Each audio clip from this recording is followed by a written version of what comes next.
¿Qué tal? Bienvenidas y bienvenidos a Panel Opinamos, ¿cómo están? Estamos saludados en este día y bueno, donde tenemos la oportunidad de entrevistar a la maestra Beatriz Solís, que es la defensora de las audiencias de Radio Educación. Esta figura de defensora de las audiencias es importante en los medios por muchas razones que aquí nos va a contar la maestra. Maestra, estamos con un gran honor de poder conversar con usted. El honor y el gusto es mío. Muchísimas gracias por interesarse.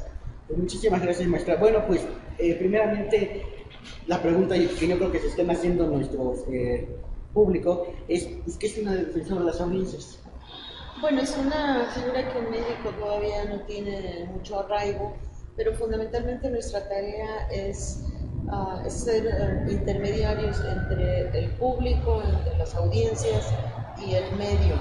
No nada más intermediario en términos de corre y dile o de llevar los mensajes, sino fundamentalmente para ser gestor y garante de los derechos que tienen las audiencias. Pues para ello hay que primero tener una tarea muy pedagógica de enseñar a las audiencias que tienen derechos y cuáles son sus derechos frente a la medio. Entonces, y enseñar al medio, a los que trabajan en el medio, aquellos a los que se dirigen, pues tienen derechos. Tenemos que aprender a respetarlos y a atenderlos. Entonces es una labor de doble vía en términos pedagógicos primero y después de afianzar los derechos de las audiencias. La tarea del defensor, si no está con un estéril, nos ataque y nos defienda, no es una especie de ombudsman. La figura del defensor de los derechos humanos o del pueblo, que nos llama, en este caso la comunidad de las audiencias de los pueblos. Tocó una palabra muy importante que son los derechos, ¿no? Y bueno, los derechos de las audiencias. ¿Aquí los derechos dependen de los medios o son los derechos que en general como audiencias, independientemente del medio que nosotros tenemos, que podemos obtener o tenemos como audiencias? Mira, en este momento hay un enorme vacío jurídico para convertir los derechos materializados en derechos jurídicamente exigibles. Sin embargo, existen en nuestra Constitución y existen en el terreno de las normas internacionales cada vez más la definición y precisión de cuáles son los derechos de las audiencias, que finalmente son derechos ciudadanos. No dejamos de ser ciudadanos al momento de convertirnos en audiencia, sino simplemente se especifica mucho más nuestra tarea como ciudadanos, que al entrar en relación con un medio, cualquiera que este sea, nos convierte en audiencia de lo que es el medio.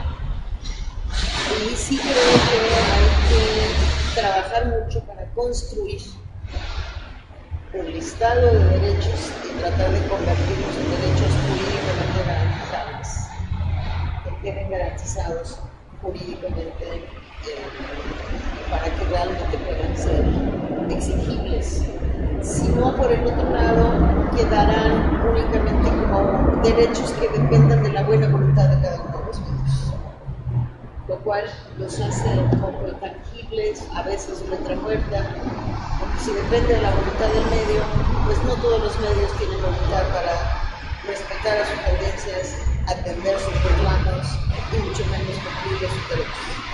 Aquí en Radio Educación, donde bueno, usted es esa figura de las audiencias, ¿tiene ese derecho, no? Sí, claro, porque nosotros la primera actividad al entrar aquí fue precisamente preguntar cuál es mi punto de partida, cuál es mi piso, cuáles son las reglas que yo tengo que aplicar acá, y no existían, por lo tanto elaboramos un documento que está a disposición del público en la página de la defensora, pero les vamos a regalar un folleto que también mandamos a hacer, que se establecen los principios y fundamentos de radioeducación, que incluye o incorpora el código de ética, pero que no se queda en un código de ética. El código de ética es una especie como de decálogo de buenas intenciones.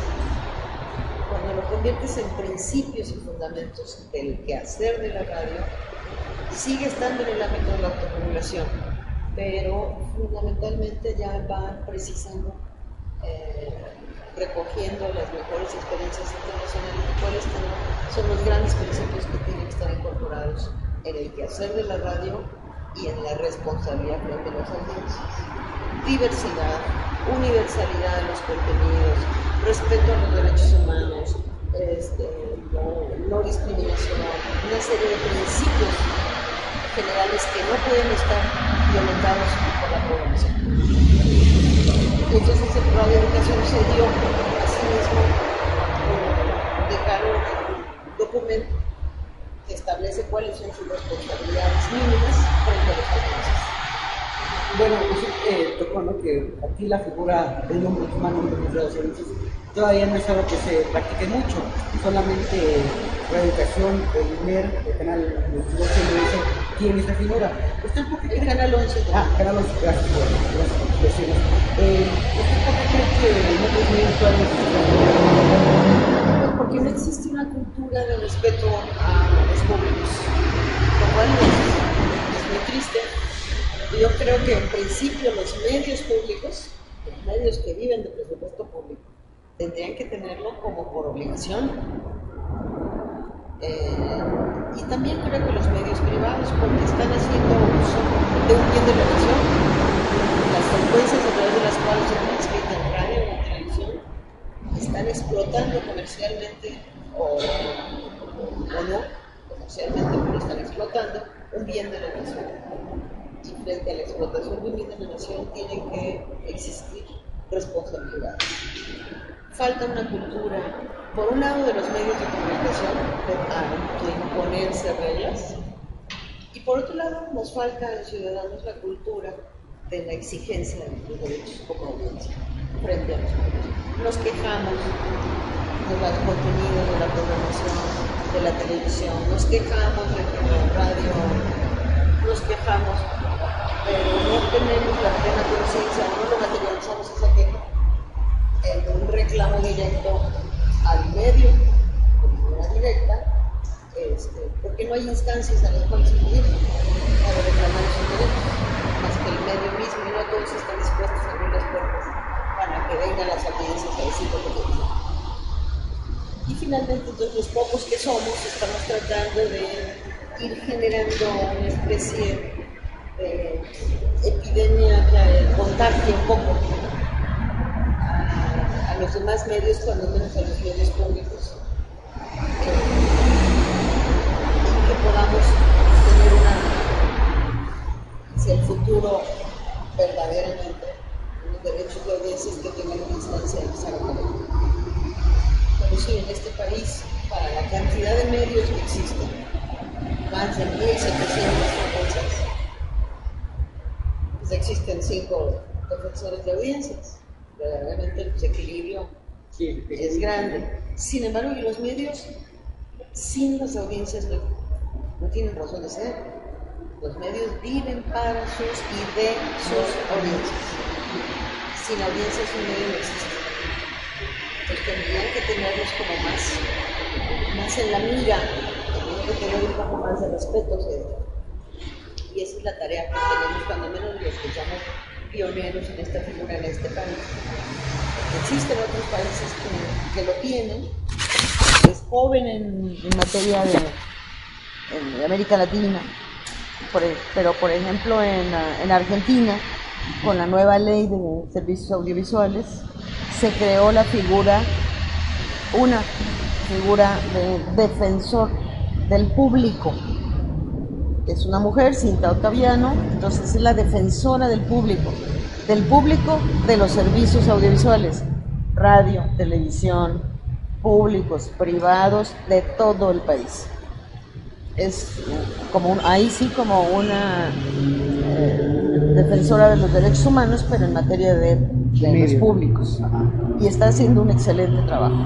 Y sería como un ejemplo a seguir para México, ¿no? Yo creo que hacia allá tendríamos que tender, para tampoco tener una dependencia tan directa de la voluntad o no de un director de un medio, sino que sea una figura incluso ajena al medio.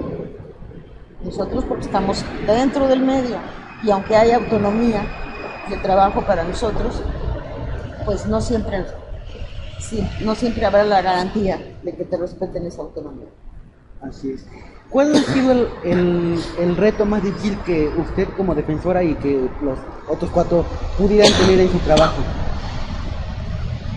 Mira, yo aquí en Radio Educación, debo confesarlo, no me ha costado nada de trabajo. Sí me costó un poco de trabajo, pero básicamente de manera interna, tratar de bajar a lo concreto y poner en blanco y negro en un escrito con la gente de Radio Educación, porque todos esos principios, si se los impones a los que trabajan en la radio, no sirve de nada. Tiene que venir de ellos, tienen que aceptarlos, entenderlos y comprometerse con los principios, porque no se pueden volver una obligación. Entonces me tardé 6 meses construyendo ese documento porque había que hacerlo con las gentes, con los locutores, con los productores, con los ingenieros, con los de fonoteca, con todo el personal, para que realmente esos principios vinieran de abajo para arriba, pues, no de arriba para abajo, porque la ética no se impone, sino tiene que ser de convencimiento propio. Esa parte fue la que más trabajo en términos de construcción de cosas. No tanto trabajo en términos de convencer, porque los trabajadores de Radio Educación han hecho escuela, tienen una gran tradición. Mis otros colegas en algunos casos sí han tenido que trabajar mucho más contra ciertos vicios que se van formando o contra los intereses comerciales. Es que al público no le gusta A, B o C cosa, siente que está afectando o que es parcial el momento de dar las noticias, pero vende mucho y al medio pues le importa que venda, no le importa que la gente no le crea. Entonces tratar de convencerlos que la ética también vende, que la credibilidad de la gente es también un capital, pues cuesta mucho trabajo. Sí. Y por el otro lado, tratar de hacer que las propias audiencias participen. No hay la costumbre de estar atentos, de que nos ayuden a vigilar, de que nos ayuden oigan, fíjense en qué pasa esto. Las audiencias no están muy atentas a eso. Si no les gusta algo le cambian y ya, pero no tratan de mejorar lo que no les gustó. Sin embargo, el público de Radio Educación es muy especial. Me hace trabajar mucho, pero porque participa mucho. Eso es bueno, ¿no? Y eso a mí me parece excelente. Es más, cuando no entran muchas llamadas o no entran muchos correos, y digo, ¿qué pasa? No se han quejado, no me han pedido cosas, no han hablado, en fin. Bueno, ¿cómo hacer? Usted habla, ¿no?, de que la programación en algunos casos es buena para las audiencias y que esas audiencias luego la cuestionan, ¿no? Pero ¿cómo tratar de llegar a un punto medio para que, así como a que todos estén felices y contentos? No, pues eso algún día en la vida, no sé si mis nietos lo logren ver, pero yo creo que es mucho trabajo que tenemos que invertir todos y cada uno, desde el lugar que nos tocó estar. Tenemos que invertir mucho. A ustedes, como jóvenes interesados en informar y como jóvenes que están trabajando porque tienen una preocupación muy particular, además de hacer lo que de todas maneras hacen los jóvenes, que es divertirse, estudiar, se están comprometiendo con otras cosas, por compromiso, porque les gusta. Y yo creo que ese espíritu tendríamos que contaminarlo un poco también más, pues convertirlo así como en un virus para que nos contaminara a mucho. Sí, hay mucho trabajo por hacer, hay que hacer mucho trabajo pedagógico con respecto a los derechos, sobre todo en los próximos tiempos, en donde para bien o para mal, depende de cómo se dé la discusión de las leyes, vamos a tener nuevas leyes, vamos a tener nuevas reglas del juego y vamos a tener que primero capacitarnos en esas nuevas reglas.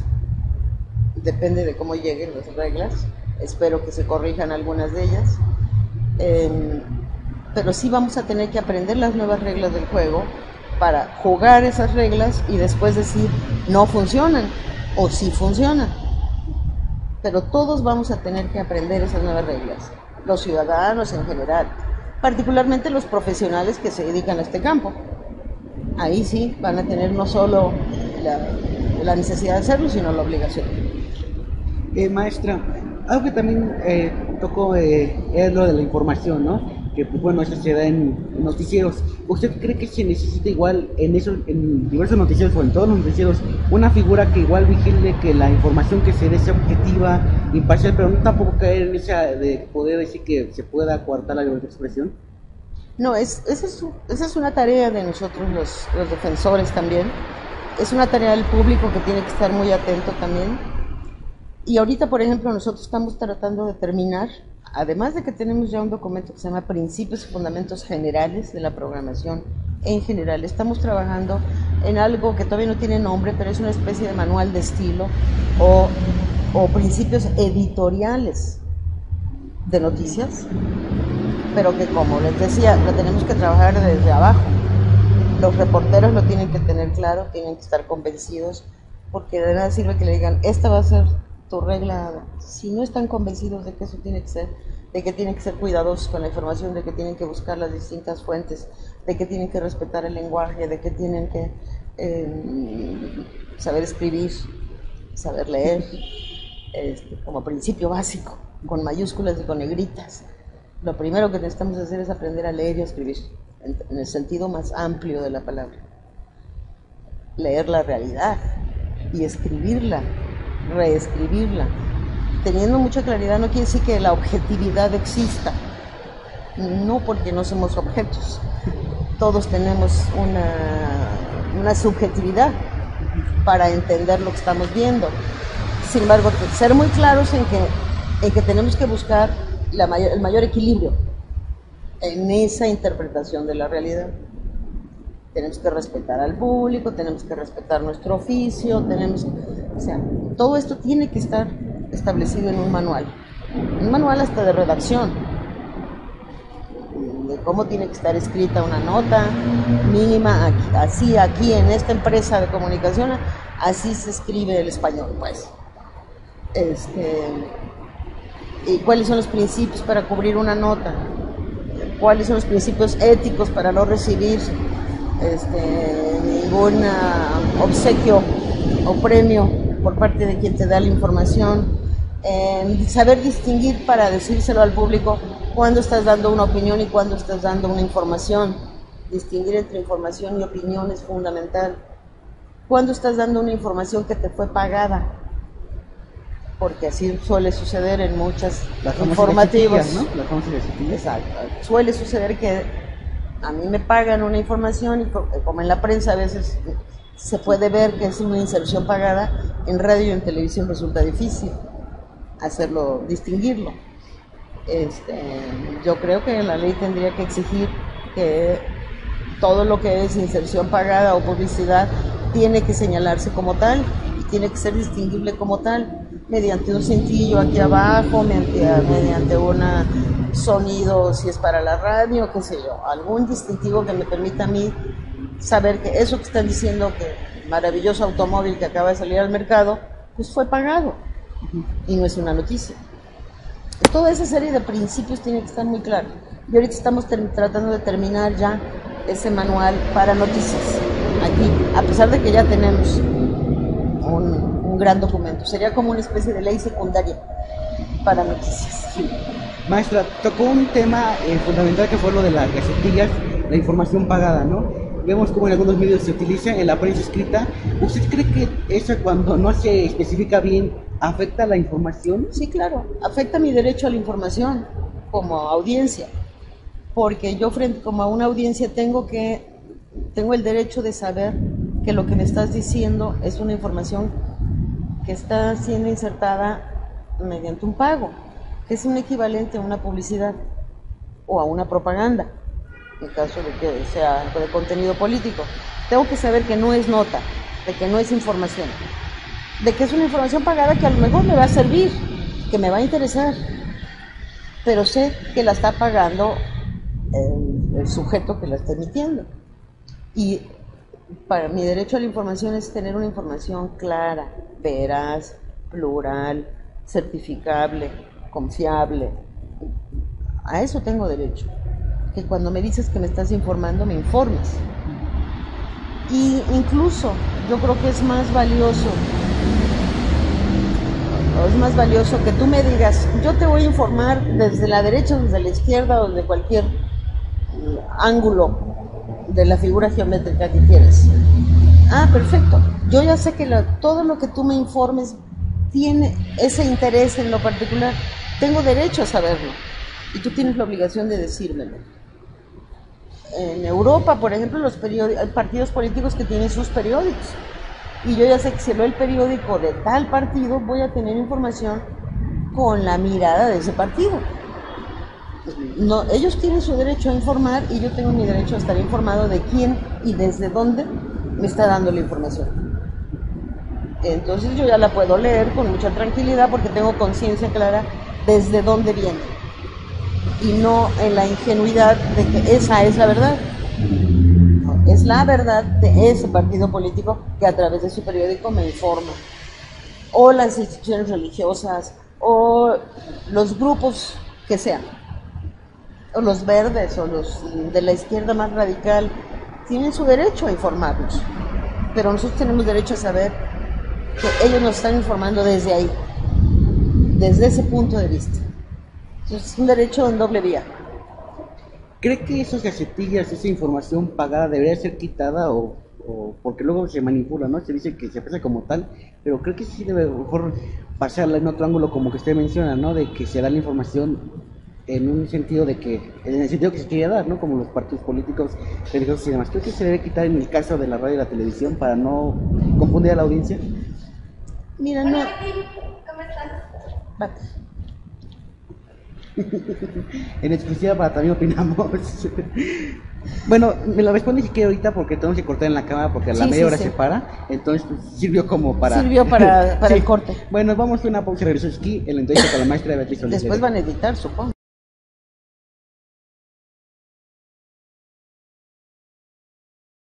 Pues regresamos en la entrevista con la maestra Beatriz Solís y bueno, le había preguntado sobre si considera que debe ser quitado esta información pagada que luego puede confundir a las audiencias. Mira, yo no sé si eliminarla resultaría difícil, sobre todo cuando viene de medios comerciales que realmente tienen mucho interés en sacarle provecho a sus espacios. Yo me conformaría con que fuera claramente identificada como inserción pagada. Si fuera claramente identificada como inserción pagada, no me molestaría. Estaría más tranquila si, por ejemplo, va en una sección, así como el espacio publicitario, bueno, es un espacio de las inserciones pagadas, por decir una tontería, pero que no me lo metan a la mitad del noticiero y en donde el propio conductor de la noticia me da la información, porque eso me confunde más, me engaña. Entonces me están engañando, me están dando una información engañosa, porque no es una información, es una inserción. Entonces yo me conformaría con que fuera claramente identificada como tal.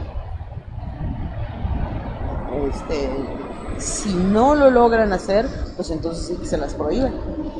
Al prohibirle también estamos afectando la libertad y al derecho que tienen los anunciantes de informarnos de sus productos y servicios.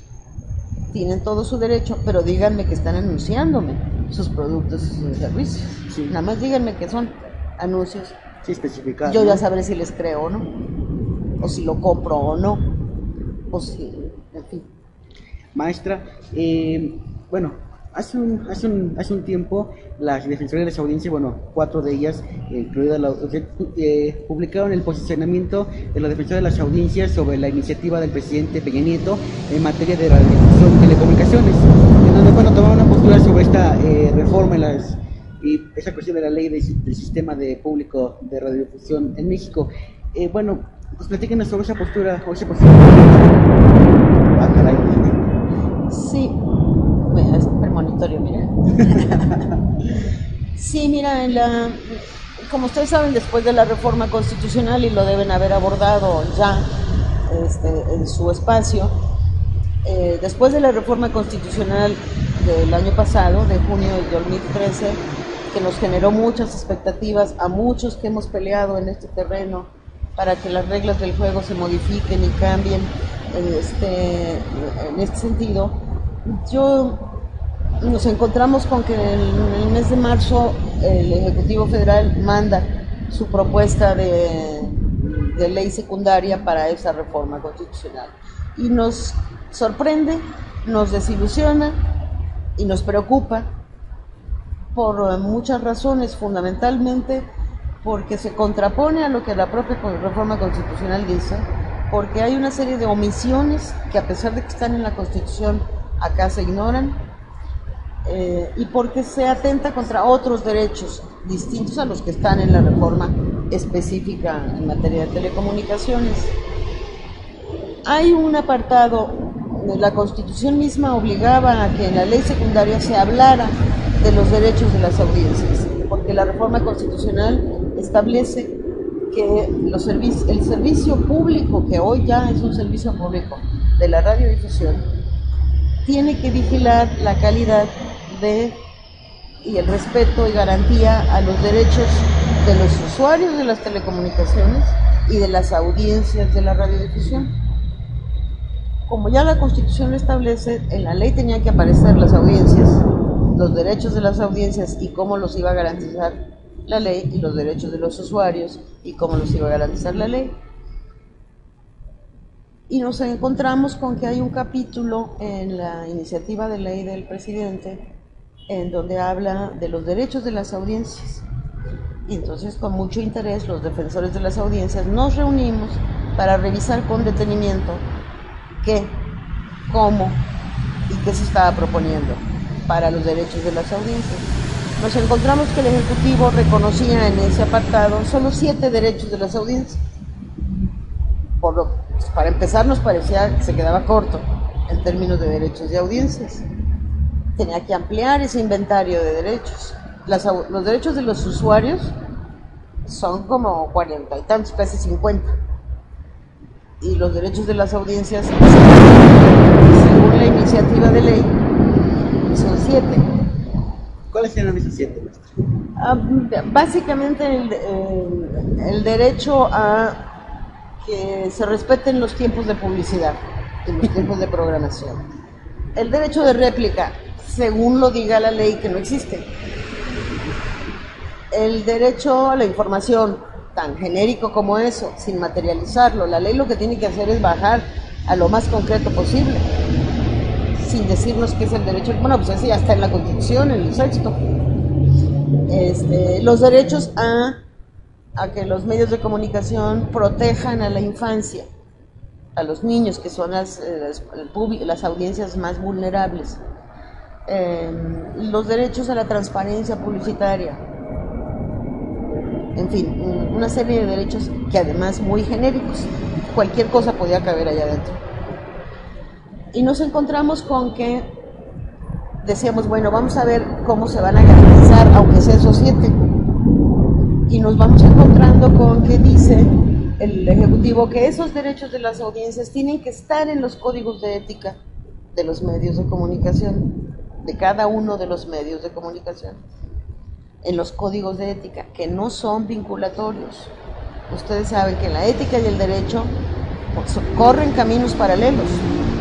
La ética es una voluntad personal, un compromiso, pero nadie lo puede obligar. No hay vinculación, no hay sanción frente a eso, más que en todo caso el reclamo o el repudio del público o el lector. Entonces, al decir en la iniciativa que esos derechos de las audiencias tienen que estar incorporados en los códigos de ética, y que los medios de comunicación, los propios operadores, son los que tienen que hacer que se respeten esos códigos de ética en donde están incorporados los derechos de las audiencias. Entonces, corre el enorme riesgo de convertirse en letra muerta, porque le vas a dejar la iglesia en manos de Lutero, en manos de los propios medios que defiendan los derechos de sus audiencias. Eso se llama autorregulación aquí y en China. Y aquí y en China, qué bueno que exista la autorregulación, qué bueno que existan códigos de ética, nadie lo pone en duda. Pero en una ley tienen que garantizarse los derechos. La Constitución establece que tienen que garantizarse los derechos de las audiencias. No se garantizan si nada más estás diciendo que lo metan a un código de ética. Y que para ello va a existir la figura del defensor de las audiencias, que puede ser un defensor por medio o puede ser un defensor por grupo. O sea, sabemos que por ejemplo en radio, pues hay grandes grupos, 14 grupos que operan todas las emisoras de este país. A lo mejor hay 14 defensores de audiencias por grupo o por sector. O sea, la CIRT, que es la organización que agrupa a todos los concesionarios privados, puede tener su defensor de audiencia para todos los privados. La ley lo deja tan ambiguo como eso. Como quieran, háganle como quieran, pero tengan un defensor de audiencias. Entonces, pues, me parece que debilita la figura de un defensor, un poco la campechanea ahí, a ver como quieran. Que dure, pues lo que cada quien decida que dure en su cargo, que sea tan independiente como quieran que sea. Entonces, nos parece que queda tan ambiguo una zona que tendría que haber estado sumamente cuidada y garantizada, y que cuando yo acuda a un defensor para exigir uno de los derechos más importantes, que es el derecho de réplica, y no me hagan caso, yo tenga una instancia a donde voltear y acudir, como en el caso del IFAI, cuando frente a una solicitud de información, si no me la das, pues yo voy al IFAI y meto un recurso de que no me entregaste la información. Tendría que haber una instancia donde las audiencias puedan acudir y meter un recurso, porque el medio no atendió un reclamo que yo hice de un derecho, o un derecho de réplica, o un derecho de crédito como el de ustedes, o un derecho a que no me avisaron que me cambiaron el horario de mi programa favorito, que es un derecho. Si a mí me dices que me vas a dar una programación de este tipo y a estas horas, me la tienes que cumplir o avisarme cuando lo vayas a cambiar. No hay ninguna instancia a la que acudir. Entonces quedan en el aire. Pueden ser que de hecho, si queda así, ya lo son, letra muerta. Sí. Y lo que... Es un gran riesgo. Por eso nos juntamos y no puede ser. Tenemos que decir nuestra opinión frente a esto que está proponiendo el Ejecutivo. Hay un artículo que establece un montón de derechos, de obligaciones de los concesionarios con respecto a la programación y a la publicidad dirigida a los niños. Pero te vas a la capítulo de sanciones, no hay ninguna sanción para ninguna de estas obligaciones. ¿Puedo cumplirlas o no? Cuando se refiere a la publicidad dirigida a los niños. Entonces, ¿para qué pones obligaciones si no vas a poner la consecuencia de no cumplirla? Pues es como una carta de Santa Claus. No, a veces se cumplen más las cartas de Santa Claus. Entonces, lo que ustedes más reclaman primeramente es que haya una instancia como en el IFAI para que la audiencia vaya, si no se le hace caso, ¿no? Y también algo que ustedes también reclaman es que haya sanciones, porque igual leyendo aquí su posicionamiento, pues, ustedes reiteran muchas veces que no hay una sanción si no se cumple esto, ¿no? Claro. Si no hay una repercusión por no cumplir una obligación, pues no hay obligación. Si me paso un alto y no me pasa nada, pues me voy a pasar cuantas veces quiera yo un alto, porque no me va a pasar nada. La impunidad forma parte del genoma humano, pues. Y no lo diga, ¿verdad? Si no me sancionas por pasarme un alto, pues cuando pueda me lo voy a pasar. So riesgo de mi propia vida, porque el de al lado también puede pensar lo mismo y entonces vamos a chocar.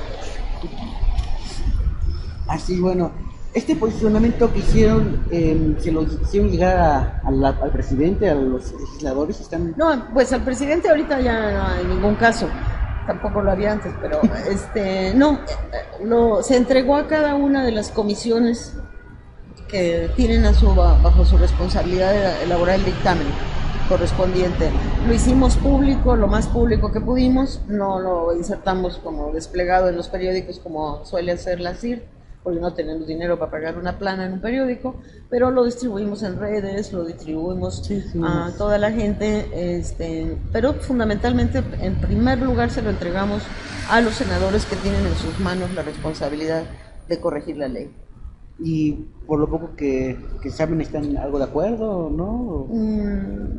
¿O no han ampliado el listado de los derechos, han incorporado algunas sanciones absurdas, porque por ejemplo, es que dicen que tenemos que meter sanciones, entonces ahora se les ocurrió que van a sancionar a los defensores de las audiencias por multas económicas, de salarios mínimos, por no resolver los problemas de las audiencias, cuando sabemos que los defensores somos mediadores, somos intermediarios, que hay que sancionar es al medio que no atiende lo que el defensor de las audiencias le está diciendo que reclaman, no a los defensores, sino a los medios, pero se cuida mucho a los concesionarios. Sí, porque bueno, usted dice, ¿no? Y es una baladronada que dice, se va a multar el señor de las audiencias, pero pues ustedes son como dice, que comunica a la audiencia. Si nos dan la posibilidad de que nosotros resolvamos por nuestra cuenta, pues que nos multen cuando no lo hagamos, pero no. Los defensores no tenemos la posibilidad de resolverlo, somos intermediarios, hacemos gestión, estamos enchinchando a que se atienda, a que se resolverlo nosotros por nuestras propias vías, y si no se puede, yo mismo le digo a las audiencias, vayan y quéjense a tal lugar, porque acá no me hacen caso. Se incorporaron, por ejemplo, ya mecanismos que no lo sabía, donde tiene que la obligación el defensor, y eso sí es una obligación de los defensores, entregar informes precisos de cuáles han sido las quejas, los reclamos, las soluciones, sobre cuál de los temas o los ámbitos o el género se quejan más, o sea, dar un informe de la gestión del defensor. Es una obligación que debemos de tener y tenemos que exigir que todos lo hagamos. Se incorpora la obligación de que hagan un informe y lo entreguen al IFETEL y lo hagan público, cuando menos buscando una sanción pública al medio. Ahora, otro punto que es, bueno, el punto 5, ¿no? que se habla, es que la Secretaría de Gobernación ya no debe de regular contenidos, y ve que se había comentado que la SEGOV iba también a controlar los noticieros para que buscar la información un poco objetiva e imparcial, lo cual pues... No lo ha hecho hasta el día de hoy, no sé qué nos garantice que lo va a empezar a hacer bien. Esa es una de las violaciones más importantes que hemos detectado que tiene la iniciativa de ley. Se crea un órgano autónomo para supervisar, regular y promover el servicio público de la radiodifusión. ¿Cuál es el servicio de la radio y la televisión? ¿Qué es lo que ofrece la radio y la televisión? Son contenidos. Entonces, el ámbito de la regulación, la supervisión y la promoción del servicio de radiodifusión es competencia exclusiva del órgano autónomo que se acaba de crear, o sea, el IFETEL. No es de la Secretaría de Gobernación, que es la Secretaría Política de este país, y hoy la Secretaría de la Policía.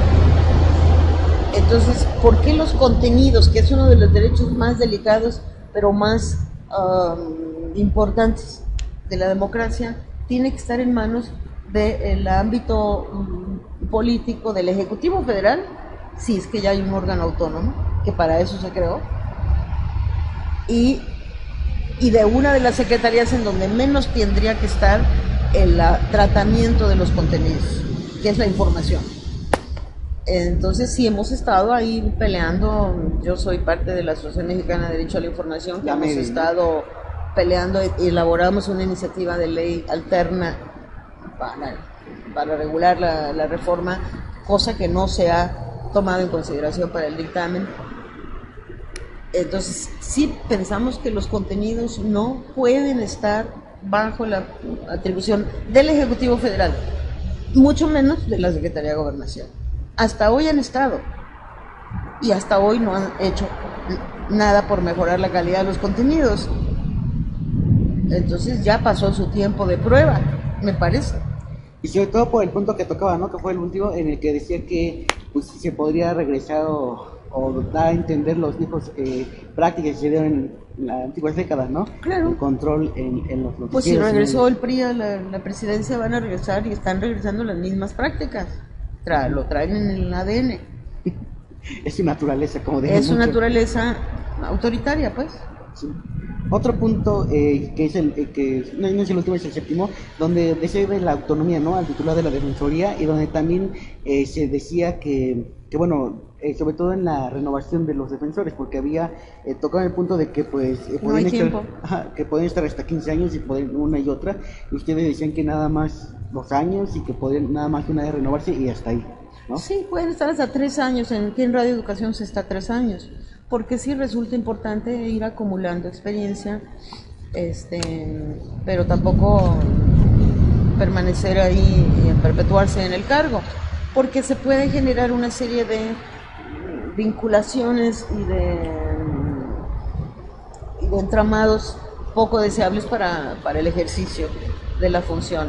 La iniciativa, como yo te decía, lo deja totalmente abierto a que lo nombren los concesionarios, que duren lo que quieran los concesionarios. Entonces yo puedo poner a mi compadre y ahí se va a quedar, va a durar 10 años renovables, o sea, 20 años más. Cumpla o no cumpla bien su función, pues ahí va a estar. Y voy a cumplir con la obligación de tener un defensor. Entonces, realmente, para eso va a deteriorar la imagen de los defensores. No nos va a ayudar a consolidar la función del defensor, sino a deteriorar su tarea. Entonces, por eso estamos exigiendo que se establezcan periodos razonables, que se tenga la autonomía, porque no voy a defender al medio, voy a defender a las audiencias. Y si tengo una vinculación muy directa con el dueño del medio o con el director del medio, realmente mi tarea puede estar en grave riesgo de autonomía. Maestra, tocó ahorita que, bueno, usted es miembro de la MEDI, ¿no?, esta Asociación Mexicana del Derecho a la Información. En este tiempo que ha sido lo de la reforma en telecomunicaciones y la cuestión de la legislación secundaria, ¿cuál ha sido el papel ahí de la MEDI? Pues mira, están muy atentos, hemos trabajado muchísimo explicando, yendo a foros, yendo a las universidades a explicar de qué se trata la iniciativa del presidente y cuáles son los riesgos si no ejercemos una presión para que se hagan los ajustes y las modificaciones que esa iniciativa de ley necesita.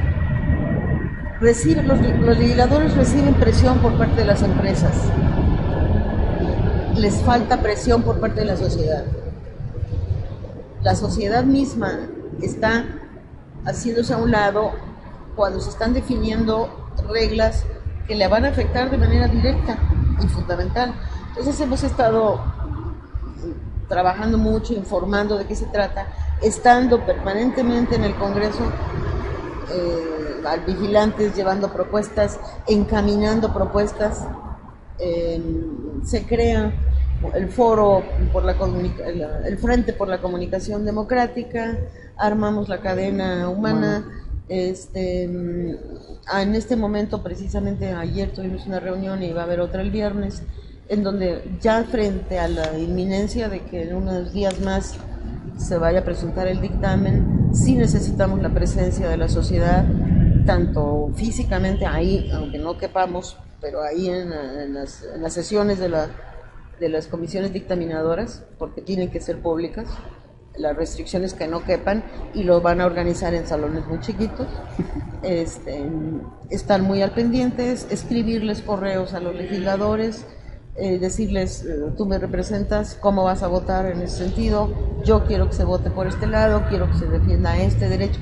El particular que a ustedes les importe dentro de un abanico muy grande que hay, son 300 artículos, 312.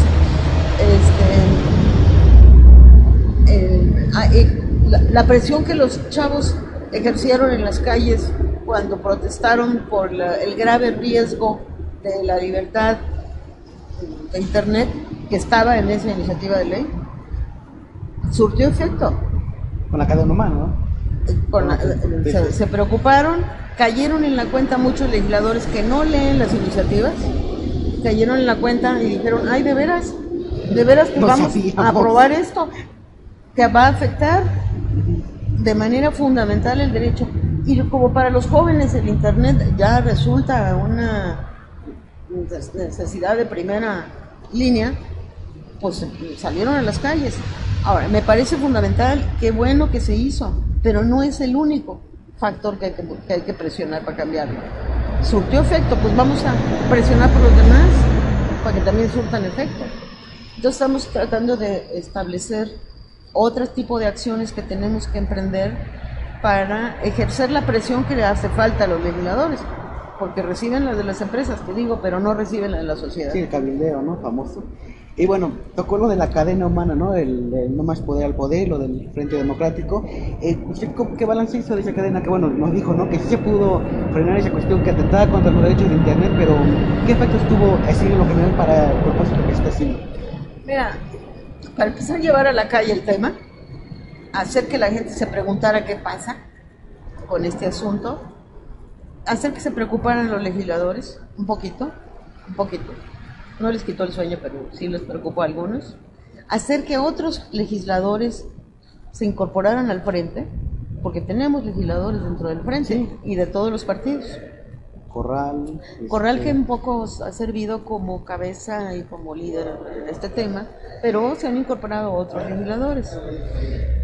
Y sirvió como para dotar de sentido. Ustedes saben la significación que tenía el hacer una cadena humana sin molestar el tráfico, civilizadamente, pero llevando a la calle nuestra expresión, que era ¿por qué de Los Pinos a Televisa?